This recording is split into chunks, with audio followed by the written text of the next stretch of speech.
the top stories, St. Kitts and Nevis marks 50th anniversary of membership in CARICOM. St. Martin Prime Minister announces stringent measures ahead of elections, and French high-speed rail network disrupted by arson attacks ahead of Olympics. Hello and welcome to the ZIZ Midday Newscast. Today is Friday, July 26, 2024. I'm Scotticia Hendrickson.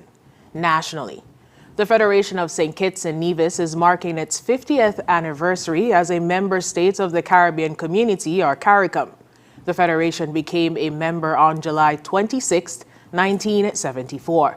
In an address commemorating the occasion, Prime Minister Honorable Dr. Terence Drew stated that it is an opportunity for citizens and residents alike to reflect on the country's progress and development over the last 5 decades. He noted that St. Kitts and Nevis is now part of a community where vibrant cultures coexist and CARICOM member states share common aims for sustainable development.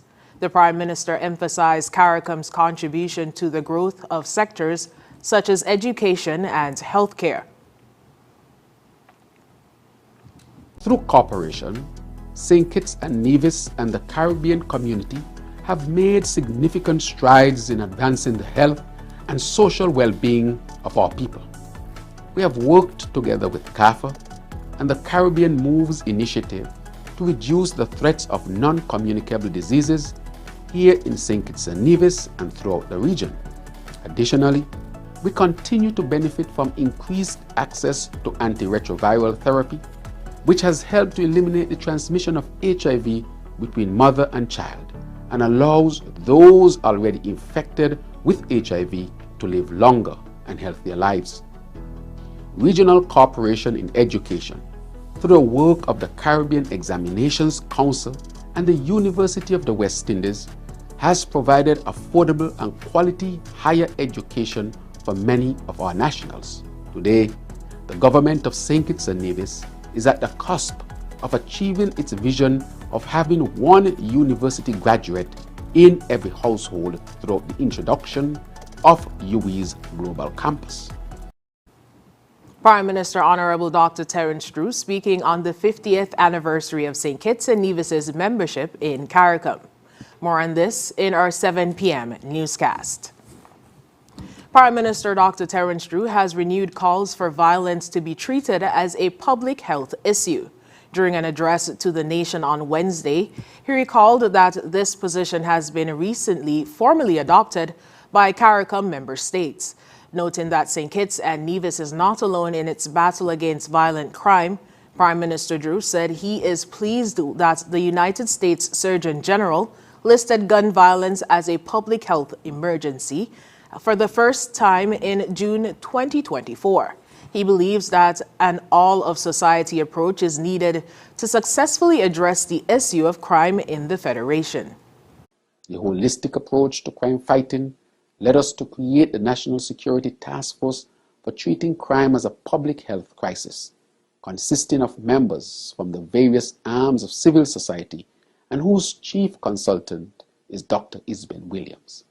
An all-of-society approach is the only way we can see the end of this scourge of violent crime on our society.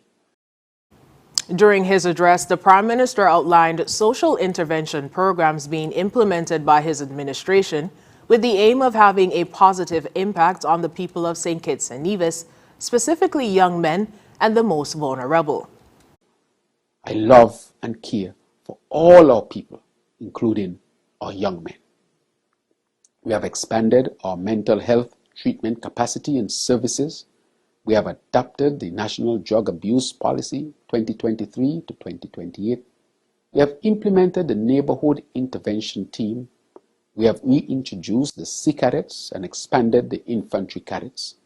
We have increased the number of Scout programs in our primary schools. We have introduced more sport competitions into primary and secondary schools. We have introduced the Magic programs into our primary schools and the TAPS program to be restarted in our high schools. These being, of course, police, drug, and antisocial intervention programs. We'll have more on this report in the 7 p.m. newscast. The Royal St. Christopher and Nevis Police Force, in collaboration with various security agencies, remains steadfast in its commitment to suppress all instances of lawlessness in the Federation. As part of this ongoing effort, a coordinated operation was conducted in the McKnight area on July 25, 2024. The operation saw the participation of the tactical units of the Royal St. Christopher and Nevis Police Force, members of the St. Kitts and Nevis Defense Force, and the St. Kitts and Nevis Customs and Excise K9 unit. 6 search warrants were executed on premises in McKnight, while noting nothing of interest was found during these searches. A comprehensive walkthrough was conducted in the area. This included searches of 17 abandoned premises in the vicinity of the targeted premises. The operation took place between 4:30 a.m. and 8 a.m. In regional news, St. Martin Prime Minister Dr. Luke Mercelina has announced strict measures ahead of the scheduled snap elections on August 19, 2024, in response to the recent violence on the island.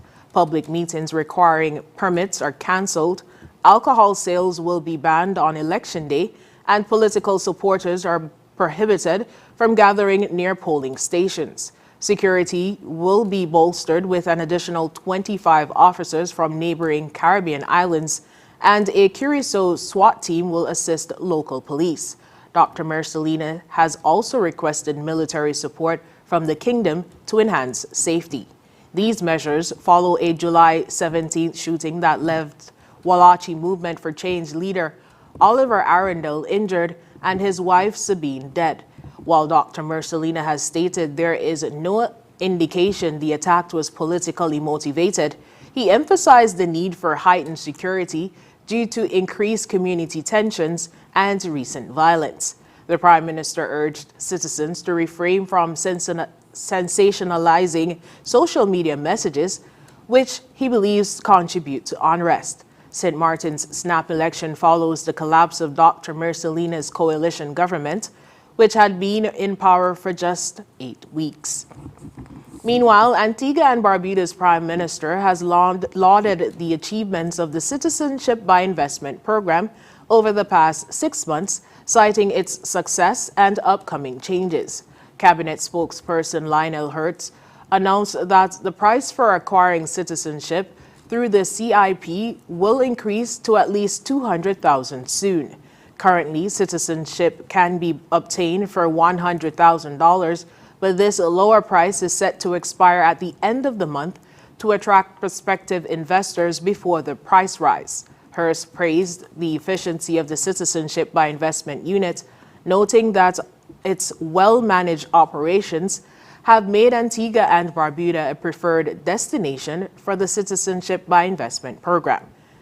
Revenue from the CIP is being channeled into various national initiatives, including debt reduction, infrastructure development, carnival prize funding, and road repairs by the Ministry of Works. In March, Antigua and Barbuda, along with Dominica, Grenada, and St. Kitts and Nevis, signed a memorandum of agreement to set a minimum investment threshold of $200,000 for their respective citizenship by investment programs. In international news, France's high-speed rail network was severely disrupted on Friday by coordinated acts of vandalism and arson, causing major delays and chaos just hours before the Summer Olympics' opening ceremony in Paris. 3 fires on the Atlantic high-speed lines led to significant travel disruptions, affecting hundreds of thousands of passengers, including Olympic athletes. 2 trains carrying athletes to Paris were halted, and 2 German show jumpers had to turn back from Belgium. France officials condemned the acts of criminal, though no link to the games has been established. Paris prosecutors have launched a national investigation with potential sentences of 10 to 20 years for those involved.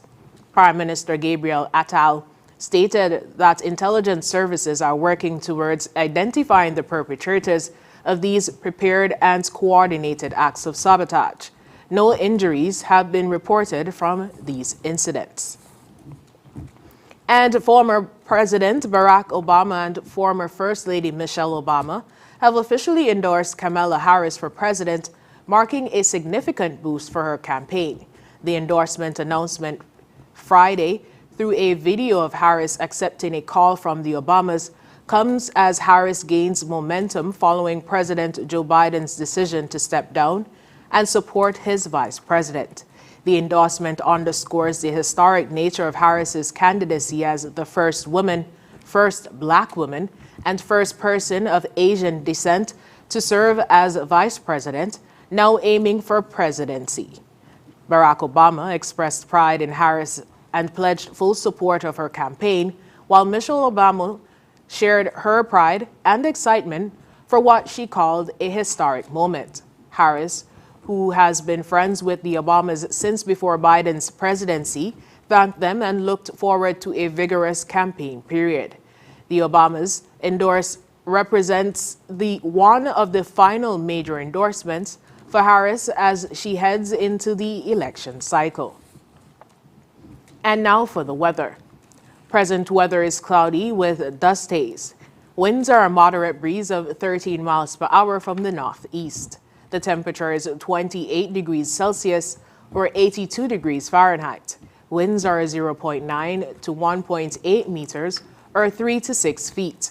The weather forecast for today and tonight predicts partly cloudy skies with haze and a 30% or low chance of showers. Sunset today will be at 6:46 p.m. and sunrise tomorrow will be at 5:49 a.m.